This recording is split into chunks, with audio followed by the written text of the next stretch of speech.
Bonjour à tous, merci à vous de nous renouveler votre confiance à travers l'une de vos émissions qui n'est rien d'autre que Sensation Plus.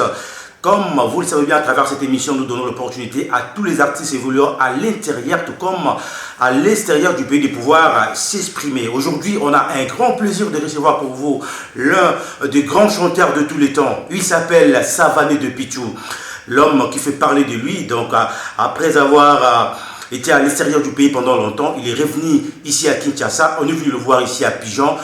Donc on aura le temps d'échanger. Je tiens à remercier mon équipe, André Ndjeka qui chapeaute la réalisation. Et en plus tarder, je vais pouvoir recevoir mon invité, Savané de Pichou, à qui je dis déjà bonjour Savané. Bonjour Mons et bonjour aux mélomanes à travers cette belle émission. Alors, c'est un grand plaisir, Savané. D'abord, ça fait un bout de temps. Boni santé, et puis boni santé, il y a Baraka Confort. Dieu merci. Et je rends gloire à Dieu d'ailleurs. Santé, on va très bien. Vraiment bien. Et puis tout ça, c'est grâce à Dieu. Dans ma rebatte la bus, puis santé, ma casse, bien, je te rends gloire. Mouvement un peu ça va, j'ai rebâti les groupes. Pas de départ, il y a trop. Il fallait reconstruire les groupes. Il y a un moment donné, dans un mois de temps trop. Il fallait vraiment petit assimiler, ficelle dans son métier. Donc, sauf un prévu normalement. Après, fête donc on s'est à montant Moya, on a banni sur le spectacle, on a présenté le mélomane, j'ai un groupe ici à Kinshasa. Alors, Savané depuis il faut dire que vous avez parmi les jeunes qui n'ont pas tant moko, les attentes qui n'ont pas Paris. Quand l'équipe n'a pas primé la Kofi Olomide, on peut dire qu'il y a espoir, la jeunesse, la façon de faire, surtout la qualité de la Moussala, parce que c'est là que on peut avoir confiance. Mais on a vu un temps, ça fait un mot de vous avez la musique et puis vous avez tout le temps présent, tout le monde dit moi silence, c'est le cas moi temps ébélé. C'était dû à quoi d'abord, ça va depuis que vous avez plus mis la poto qui est Kinshasa. Bon, j'étais aussi à Kim, sauf que qui m'a dit moi que presse n'a commandé plus qu'on préparer le lobby, qu'on préparer à venir. Donc je me suis dit bon, on a une salle de promotion, si on peut t'occuper dans la vie privée, d'abord m'occuper de ma famille, parce que j'avais des enfants qui étaient vraiment petits. Il faut s'occuper de la bango et puis il fallait bâtir ma maison. Mon dit, nous savons que ça tellement vite que, au cas moi, 20 ans après, on va nous regretter, il fallait ça. Alors, on va y aller à ma pause. On a tombé et ça me prenait beaucoup de temps. Donc, on savait 3 mois, vous avez une phase de construction. Donc, ça veut dire que tu es dans les ratés. Là, on a eu mon Kenny. Mais là, on a battu une musique. C'était juste là qu'il y avait non. On a s'éparpillé, on a se concentré sur l'amour. Et puis après,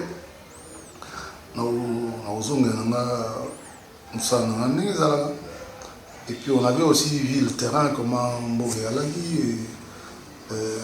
C'était un peu chaud, par rapport à. On doit investir, mais en retour, on a des 5 jours à côté. Alors je me suis ressaisi. Je me suis dit non. Investissons d'abord dans la pierre. Pour que l'objet n'a pas hérité, n'a pas jaloux à mon douté. N'a pas de l'obaté, tant que ah, célébrité, parce que des fois, au moins, les gens confondent la célébrité, la vie de star, dans la vraie vie. Dans la stabilité, on a un succès automatiquement, il est stable. Non, il ne faut pas confondre ça. Donc, moi, je n'ai pas voulu que l'eau on a vécu mon Kéry Namboko dans le passé. Tant que Paris, on a vécu ça. Et moi, je m'étais dit, la vie n'a c'est la sauté. Donc, il faut vraiment stabiliser ma nanga. Et pour le reste, ça suivra. soit dans Zambie, tu es dit que tu pause 5 ans. Et puis, ça m'a dit que ça la pause. Il faut aussi regarder. Que tu as la paix, réfléchir sur quoi faire demain. Alors, en savant depuis tout, tu as dit que vous êtes issu d'une bonne famille. Au pays, famille on a été, mais ningo tcholoba, nga fortement ça m'a touché. Est-ce que ningo mon a mission tous ba kufa pauvre, bah c'est le succès et puis après à kufi pauvre, bah c'est belé autant ba combo apparemment il touche pas ma casse. Oui, ça dérange parce que au moment la notoriété, c'est ça que je veux te dire. La notoriété, des fois, les gens confondent ça avec la stabilité matérielle, financière ou quoi. Donc, quand ça on dit le rôle de la TV, automatiquement bomba. Or, il faut profiter de la célébrité pour nous bâtir le patrimoine au lobby au servir. Oh, on a fait quoi, 5 000 $ à l'époque, déjà 10 000 $, et on est repoussé. Ouais, le fait de bien s'habiller, ça ne peut pas t'empêcher d'être organisé. C'est-à-dire, mon toit, sur un exemple, 10 000, à l'époque, on a 5 000 dans l'hiver, mais 5 000 à investir. On va perdre toujours personnellement, on va habiller. Au Bali, jour autonome. C'est ça qui me valeur que culture dans on considère comme étant un homme vrai jour au ben dans autonome. Ils ont la petite ou une grande maison. Et ma mère aussi me l'a répété. Mais ici, beaucoup de pauvres. 2 fois frère, c'est une question d'organisation. Et puis, excusez-moi d'employer le terme, on a vu, intelligent bazali, zoba pe bazali. Zoba zanani. Zoba yali monto azo gagner mbongo, mazo ba mambosa na monte. Azo gagner succès, pour succès tango ya ba relation ya koma kibele, ba mamobele, on ba contrer ba niko beta, azo gagner ba mbongo. Mais ce qui est monté en bon, tu es mal entouré. Et au service de l'autre. Au comme à 30 ans après, au comme aigri, au comme on a battu maloba. Or, on a vu nous allons on a vu, on s'organise avec peu. Donc, mon tomaïe, on a 100 $, il y a 100 $, 20 $ qui est dans divers, 30 € on a épargné, 50 € on a investir. Donc, ils allaient. Avantage dans les années, avantage dans les années, il faut qu'on soit bien entouré. L'artiste congolais résident à Kinshasa, dans la plupart, ils sont mal entourés. On est entouré par qui? Par des flatteurs. Okay. On est entouré par qui? Par des adorateurs. Comme ça, Oyozate. Mais lobby, remarquez bien mon ça. Soki mutu ana ngote na l'autre na esekisi de makasi na vie comment mutu soka zana na rien ata taxe hollandais pour ça na l'autre mais so mutu après qu'on train prendre et que et principe bandi goya binemi ba koma rebelle na ba flatter ba koma rebelle ba ko pesa ba komboto ba ko bemoti nzambe donc yo mo faut étudier ba nani oza voilà faut zana yo mo faut eba. Et puis, ma cambo tout le monde dans la vie, ça doit nous servir. Parce que quand tu dis, bah, musicien, on se bat pauvre. Quand tu dis tout le monde a on est pas pauvre. Tout le monde a. Bon, ce biso ce qu'on aime, ce qu'on zambe, pour tous les qui battent on est là monter. Mais biso zambe quand même a prêté biso vie. Mais ça doit nous servir. Tu es bah non, le voilà succès ça là nous voulons. Na tombe radia un amanda au lobby ego servir là. Tout le monde a le père et belé ba Congo. Ensuite ça va Congo. Na ba lu ba mo ba ma casse ma moto ma banda. Ba père wala ba osani. Ko ma belé mo za na to anda mo ma munene. Est-ce que le père wala jamais passé au bien wa bandoki. Pour ni ta aromi mpaka. Azo déranger mon douté. Alors déranger mon douté parce qu'il avait investi. Ah vivre la banda et comme il faut faire vivre la vieillesse na. Mais ba père père au basala va monter les lois bien avant bandoki oui pour ne pas père on va moyen bakina ko déranger bana wana to bakoko wana que non ça va ça longa comme que non à force de tauser na singa ba olembi donc les lois c'est touchant moi quand je vois des fois mon artiste c'est toujours pour film artiste célèbre quand je parle des artistes je parle en général au moins on qui célèbre on t'a dit côté qui couvre la vie c'est quoi ça mais tu dois le passé va changer en monter le futur il c'est une question de mental c'est bien beau de crier ici c'était aussi la jeunesse montrer que non existe à travers mes crocos mais c'était pas pour avoir la priorité dans la vie de croco non priorité dans la vie de crocoté. C'est vrai, moi j'aime la mode, t'as bien, et puis il y a une particularité dans la particularité dans les rois des crocos. Il y a une particularité dans les rois de ceux qui sont Miyake, les rois de Moshino, ceux qui ont des Yoji. Donc voilà. Mais, mon tout nanga, et elle est dans les esclaves à Bilambati. Très bien. Dans les esclaves dans moté, et ça, il faut que ça là, tout là, t'as bien pour quand même. Toi, artiste, toi, pour refléter l'image Mora Kitoko. Pour refléter l'image Mora Kitoko. Moi, j'ai donné cette image-là. Moi, j'ai eu la chance, dans la musique, déjà, dans la poto, dans la kin. Donc, dans la musique, déjà, on a bien. Dans ce mois propre. Oh, bah, tu veux dire, dans la musique, on s'est dit, non, on doit changer. Donc, le balai qui va comprendre, c'est vrai. Et ça passe pour tout ce monde. Mais dans la vie, des fois, il faut avoir le temps. Il y a le talent. Il y a le talent dans mon camp. Il y a un procès d'introspection. On dit, bon, on a comment éviter l'objet. On a comment jalouter. On a comment envier. Donc, on a préparé ma maman. La vie se prépare maintenant. Donc, que les jeunes sachent une chose.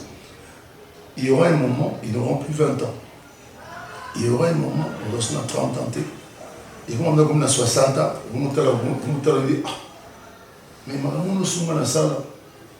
Si vous passez à tout salagi, on va changer. Donc il faut vraiment que les jeunes musiciens comprennent qu'ils doivent investir dans la pierre, pas dans le véhicule. Très bien. Parce que moi j'ai investi dans le véhicule.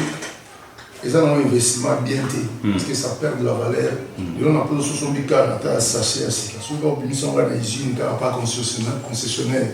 Tant qu'il y a des comme une voiture d'occasion. Ok. La valeur a été 100 000, tant qu'il y a des bandes, la valeur est citée malamment. Or, dans la pierre, nous devons investir dans le lobby à Zogimon. Parce que tout le monde n'est pas obligé, il y a aussi un mandat quand on a pigeonné. Non. Tu peux me souvenir dans un an, on a un mandat dans le Kassavo. Nous sommes aussi dans Bandal, nous sommes aussi dans Kinkole. Dernièrement, nous avons été côté de Yamaloukouna, autour de Sélékouna. Donc, il faut aussi investir là-bas. Parce qu'il y a une personne, excusez-moi, qui a bien dans mon monde. Moutou Oyo, à ce fan n'a pas naïe, n'a scellé, à ce moment où il a tonginda. Mais à l'église, Moutou Oyo, il a un marampane. Bah, tu veux, il va m'en la terre. C'est bon, il va le pont monter, le pont monter. Nous sommes loués parce qu'il n'a pas le moyen de s'acheter une parcelle. On peut être dans le moment où on loué. Mais quand il commence à gagner des sous, il va permettre, il y a terrain, il y a 5 000 quelque part. Pourtant, autant la voiture, ça va 50 000. Donc tu peux te permettre de terrain à 20 000 alors. Alors moi, ta place dans la voiture à 50 000. Dans le place, on va 20 000, on va autour. Pour servir le lobby. Mais bon, chacun a ses idées. Donc voilà, tu peux recharger à monter. Il faut que ça rappelle votre conseil pour revenir à nous. Très bien, je pense qu'on a 20 ans. Ouais. Je pense que ça conseil est très bien. On a un article au matin pour qui servir l'élection dans la Bisso. Alors, ça va depuis Tulolo aux artistes et musiciens. L'étude nous la musique parce que Bino Boya qui n'a pas en Bino, il y a 5e génération. 4e génération, pardon, 5e génération peut bailler, tout le monde peut bailler 20, ils ont différemment de nous. Il y a tant qu'artiste musicien, lecture nous ça. Est-ce que la musique n'a pas avancé? Bah j'ai nos bailler si on va participer un plus, lecture nous ça la musique n'est pas aucune. Bon, la musique c'est comme une route. Bon, c'est comme une route. On est là, on est là, on a des siffleurs, pourtant donc voilà, c'est ça processus. J'avais répondu un jour à un collègue Nomo, même si on a comparé l'époque au Pataboulé et l'époque à nous. J'ai dit la comparaison n'est pas raison. Autre temps, autre mœurs. Les lots, la jeunesse d'aujourd'hui, les jeunes d'aujourd'hui, beaucoup n'ont pas vraiment le temps de se poser, réfléchir avant de parler. Et belé bazo copier makambo et bakulutu et ma bé bazalara dans le passé, on a reproduit là. Or moi je pense, dans la vie, il faut tout reproduire là, makambo y a bien. De peur que ma bé te reproduire et l'attraper puis sur 20, 30, 40, 50 ans après. Tout le monde va te belé. Parce que demain n'appartient qu'à Dieu. Moi, le jour où le vieux papa Wemba est décédé, je me suis rendu compte que la vie c'est rien. Et qu'on peut faire des projets de 10-15 ans, mais nous, on a lobby, nous avons bengi.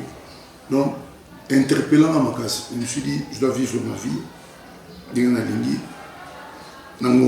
Au témoignage, papa Wemba toi, à Marcayo, et là on est à ça là.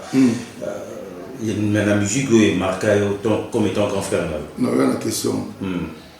Lecture dans les allélos, dans un musicien, c'est une bonne chose de Internet et permettre à un musicien belé de se faire connaître du coup. Chose qui était difficile quand je te bandis. Va se faire connaître facilement via Internet. Via Internet. Via Internet, voilà. Parce que les lots, il suffit de téléphone. Tout le monde a dit dans TikTok, des masses de TikTok, tout le monde nous sommes à téléphone à Tiego. On a bien nous sommes à mimé nous sommes à théâtre na kati. Et puis du coup, tu vas monter là et on a follower rebelle. Nous sommes pour te vendre la chaîne solidaire. Donc so ligi awa te faut le internet des raté. Mais tu as une facilité à regarder parce que tout le monde était captivé dans la chaîne. On a qui dimanche quelle émission vous les gars. Le long on dit la chaîne de comité les clips ne vont les pas au moins. Nous on a la chaîne on a 32e chaîne. C'est un peu difficile mais sur le net tout est devenu facile. Nous on a TikTok on a une vidéo on a TikTok pas. Donc 2000 personnes bataillent dans la soirée. Donc ils ont déjà avantage. Mais et comment est-ce que les musiciens belé va finir? Au moins, les pourquoi papa l'homme n'a pas taboulé. Ils ont dit, ma vie n'a pas de studio. Témoignage on a encore je crois pas avec Maïka Mounani. Parce que les studios sans programmation, sans que ben ingénieur mogo, bah qu'il y ait même la musique non sans ordinateur il y avait pas, ça n'existait pas. C'était guitariste ça y a zo bêta, ils ont besoin d'enregistrer. D'abord ça va live. Bah live. On a un studio, c'est vrai, il y a 8 pistes. Donc, vous êtes obligé, dans 8 pistes, on a des côtés de l'autre. Donc, il y a un surdoué. Il avance avec le temps. Côté art, les lots, tout le monde s'improvise musicien. Tout le monde. Tout le monde est un musicien. Et il y a ma bête comme un musicien. Mais on a des valeurs aussi au biseau photo, tout le pays il y a trop de banalité dans la musique. Il y a trop de futilité. Les gens pensent que comme on a 2 voitures ou 3 voitures, c'est une fin en soi. Détrompe-toi. La voiture, ils ont le écouffé. On a Benz dans le écouffé dans la Nzela. On a Benz dans ce moment, à l'époque, dans ce moment, 32 000 en Suisse. On a comment on a à côté à Kabamba, on a aucun marché. J'avais soif, on a télé, c'était dans la maille. Les temps où on a démarré, car les démarrages sont car on est couffant. Ils n'ont pas de numéro électronique. Il y a des tout ça, on a vu, on s'est compris. On a été capable de prendre des repères dans Fola, on a 12 000 $ à l'époque. Donc ce n'est pas un bon investissement. Donc, il faut comprendre l'homme, on doit se respecter. On doit se respecter. Il faut respecter la musique. quel que soit nos succès, il faut respecter les ils nous doivent du respect, un peu de reconnaissance. Moi j'ai des artistes, la musique, la musique, la musique, mais que je respecte. Dans un exemple, moi, grand-père Bosi Bozan, la musique, la musique, la carrière, mais quand je le vois, j'ai beaucoup de respect par rapport à son vécu, par rapport au vie on a à sali la musique ou à moko. Si on a fait ça, une fois dans la boîte, je salue cet Temba, la DJ Franck. Na kenda fait rien, maman dans le chapeau là. Na ça non pourquoi? Par respect. Na dit que yaya. Débat pour zapper. Débat, lui c'était mon idole.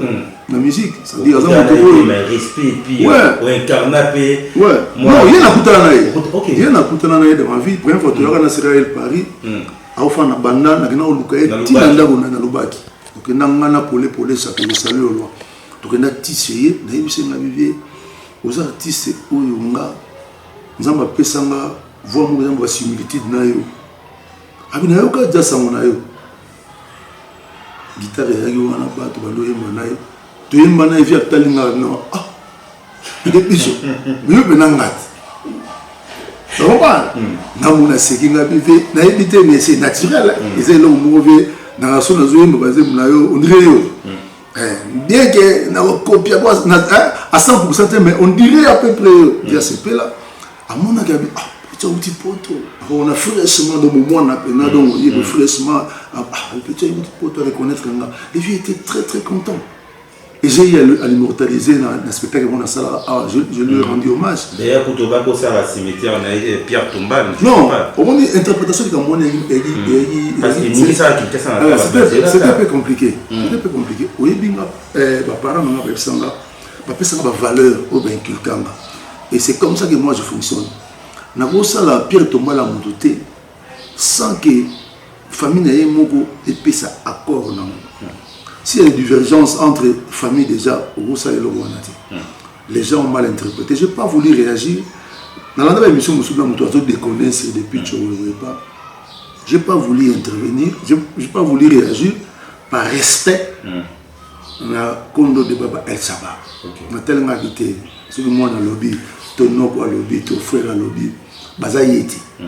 Vous comprenez? Na côté dans la polémique. Nous avons fait il y a des gens qui ont d'autres qui ont l'andéate. Vous comprenez? Moi, le plus important, c'était quoi? Rendre hommage, qui ne va pas se déplacer. Les artistes, c'est mort, il y a les qui ont c'était ça. C'était ça. Bon. Dès que pour la lecture, il y a les lots. Les qui, et ça passe sur moi, ou expliquer mon tour, ou borné, ou expliquer que non, maman, ça l'est bien dit. Tant qu'il y a borné, où ils ont les moto. Et on doit respecter ça. Parce que chacun est libre de faire de sa vie où il y a l'ingé. Donc, non, c'est pas tout le monde. Il y a toujours des exceptions. C'est pas tout le monde. Même l'époque, on a pas Teti Bahari Makassi.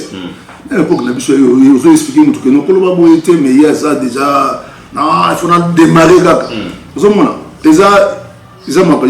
ne peut pas copier Marambo et Mabé à Batou. Et beaucoup de gens aujourd'hui essayent de reproduire. Marambo et Mabé, on n'est pas Bakoulou, tu vas reproduire. Mais tout ça, l'objet quand même est au théâtre. L'objet quand même est au théâtre, mais là, nous avons des questions par rapport à Papa. Oui, Papa Wemba. Parmi les rares artistes, Andima, compagnon à l'époque, Bossa, un moment qui tourne, et puis la qualité à qui Bossa les aga qui tourne au Makassi.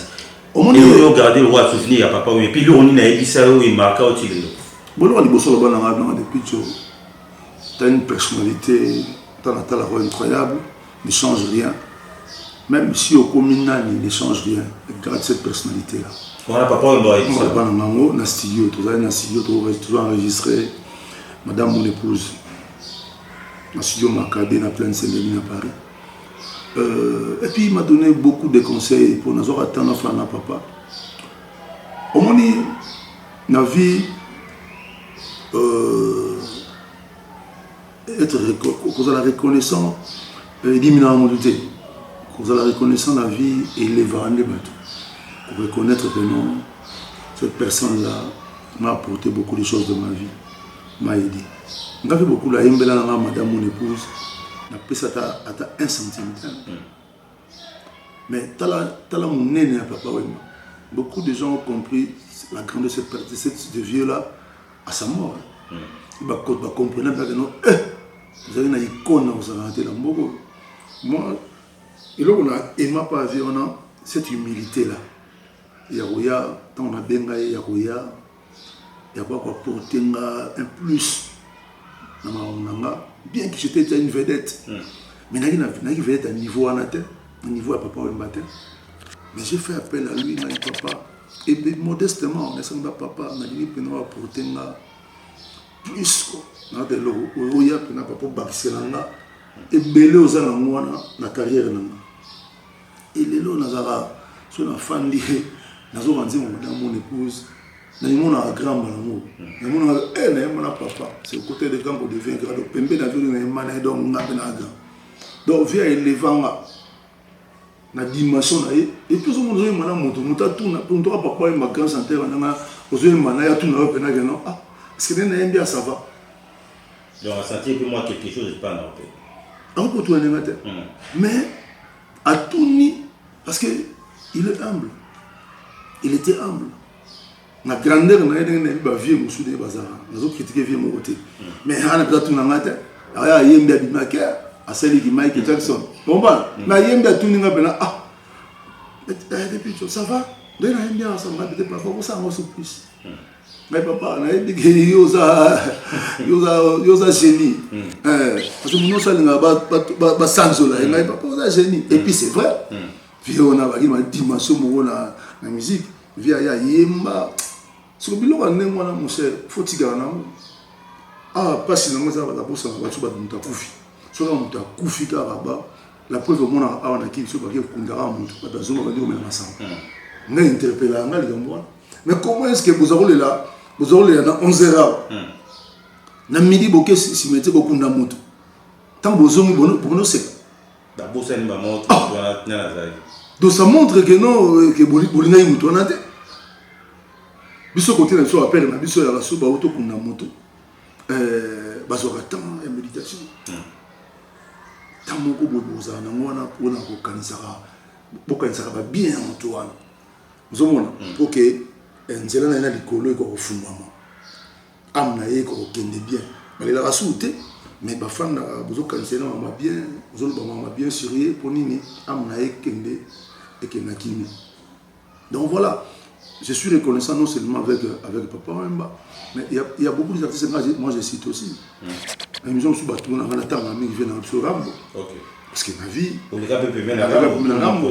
D'ailleurs où tu fêtais anniversaire à quartier latin car la militaire tu pensais peut-être payer à fêtant bien sûr dans les États-Unis avec des concerts tout le monde là moi on a monsieur sous payer à Kala pour aller dans le quartier latin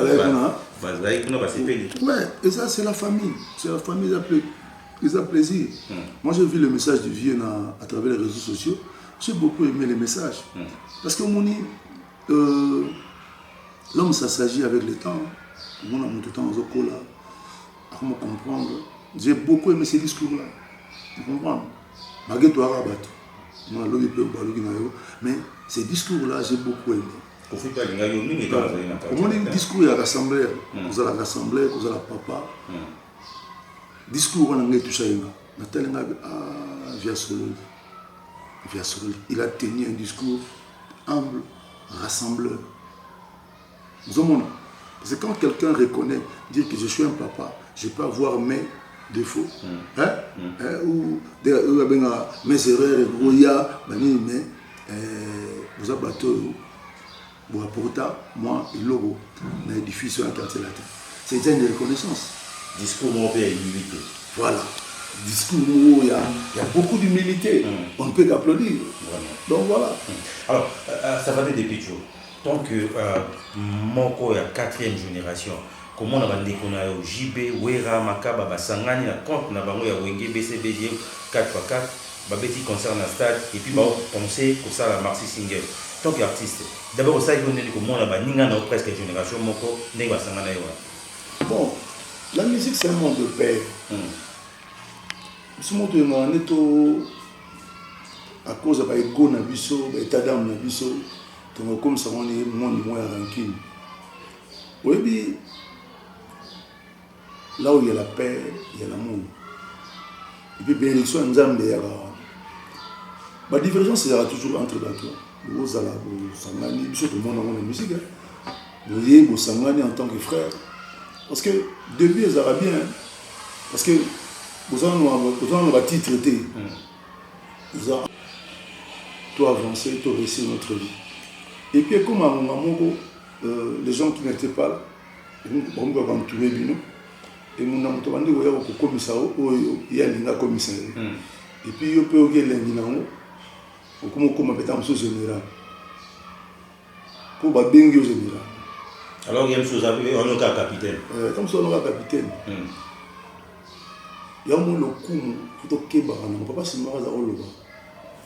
Papa, on a eu Mingi. Succès. Quand ça, on a tout. Kumba, on a tabou. Sauf qu'on place moi au Lema, au déposé dans l'ango, au respirer, au met la tamagie. Alors, on a interpellé l'ango. On avait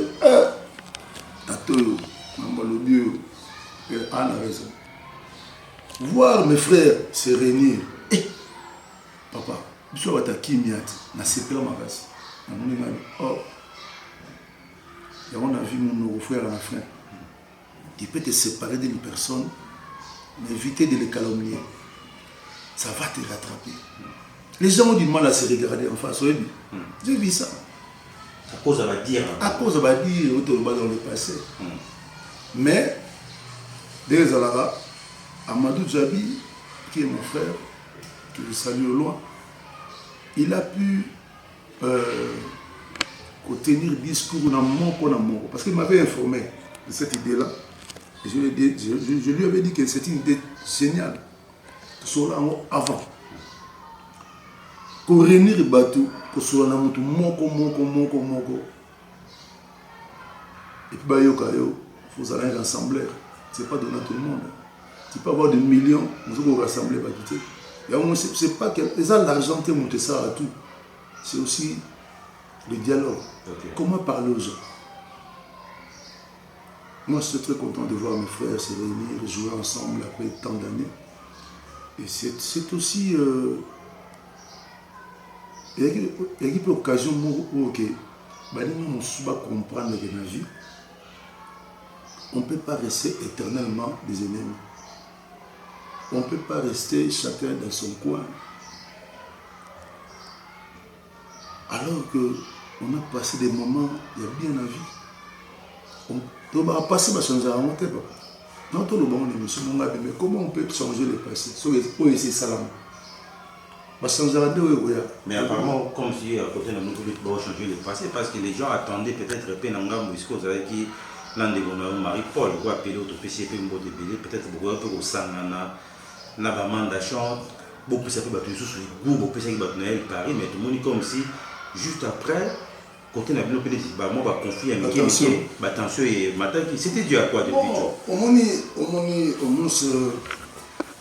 notre des missions bien. Tout le monde au moins il y a que non, moi j'ai investi pour lobby dans ma critère. Oui, la vie aujourd'hui, il y a un examen toute la vie. J'ai vu comment des gens qu'on considérait comme des rien du tout, qui sont devenus des grandes personnes dans la politique, dans le journalisme, dans le théâtre, dans l'industrie, dans le domaine des bélés. On est là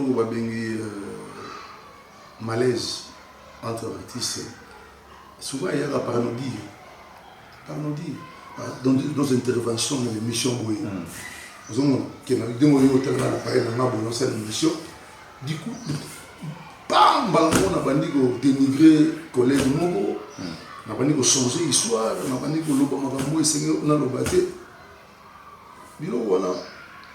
il y a des survivants. Il y a des gens qui ont vécu cette histoire-là.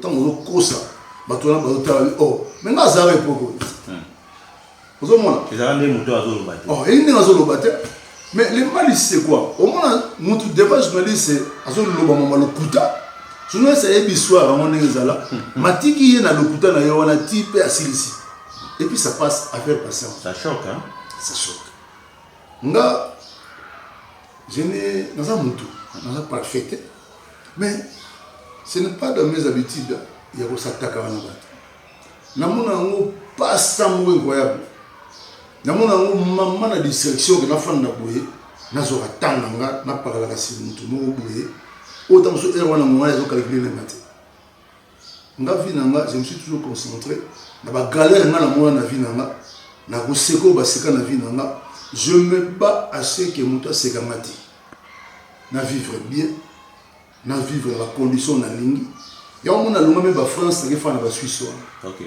parce que ndenge place moko ya paix mpona se concentrer bien na vie nanga parce que na paris nange nakata loyengi po eza mboka na koli wana nakenda kuna trogène bacamarade bazali bana bazali kuna bakola otalinga te na bima bafixation mosusu eyaka omona moto asala intervention na télévision osali rien mais asatake na directement mais nga na mona mwasi te c'est vrai que bamisili bamona ngo bana basi yango mais nga na mona mwasi te moi je suis un papa responsable j'ai une femme à la maison j'ai des enfants on a kolisa on attend ça va devoir on a que na barenon de parents on va bien na papa donc je ne vais pas accepter que yo collègue monte aux dans la vie on se cabona il y a 20 30 15 ou 10 ans voilà on ne peut dénigrer là je ne vais pas accepter ça j'ai des puits comme toi on va accepter un modèle on va directement recadrer et puis je passe à autre chose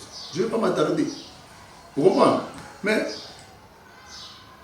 ce sont mes frères moi parce que nous avons un passé commun au Ngel par vous imaginez donc tout ça là tulia na basardi tulia na bakwanga tulia na bandunda tulia tobiso tulia ensemble to souffrir ensemble comment est-ce qu'on va changer ça comment est-ce qu'on peut changer ça des histoires comme ça tu viens à Guadeloupe tu es devant Marcel Mobutu on va changer cette histoire là comment donc je suis obligé de les accepter na ba défaut na bango na ba qualité na bango mais comment on a niveau moi là comment est tout le monde parce qu'on se fréquente plus OK mais ça hypocrisie est-ce qu'il fait un méfiant c'est à moi mini hein la vie nous va méfier hein et ça mingi pourquoi parce que les gens ne sont pas vrais OK comment ninga ngala na trop d'émissions yo ebi na comment nanga mon aleki mon itikaba d'ailleurs sur les canaux sur les gars Molia TV canal 7 et vous bougez déjà bateau ndemo oza bo les gars derrière le nouveau Congo ba ka mon sous ba tout na voilà deuxième plaisir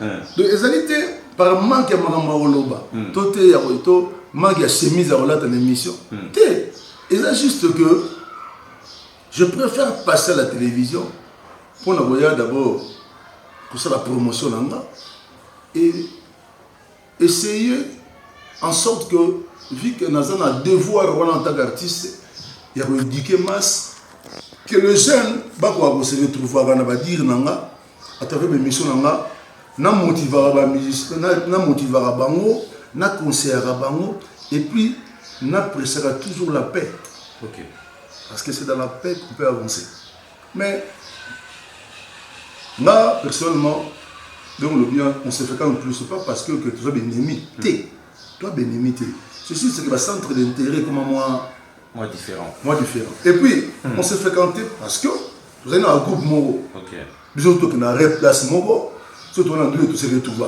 mais tant mon nom ta comme dans zéro et comment on passe mais quand je me retrouve avec l'un d'eux on se dit bonjour on s'embrasse comment la côté n'a mandé de moi pas Amadou Jadi OK tout est mal vous comprenez ça faisait longtemps que tu as la souté mais tout le temps tout est mal donc il n'y a pas de souci de ce côté là c'est juste que batu awa balingi biso batu to la vérité c'est-à-dire batu balingi awa adoration awa batu balingi lokumu kaka de to kumisaka bango donc so lobi likambo oyo que non eza la contre ya idéologie na ye okomi mutu mabe okomi ennemi donc toujours obligé biso to kumisaka bino non pas na nga ça ne passe pas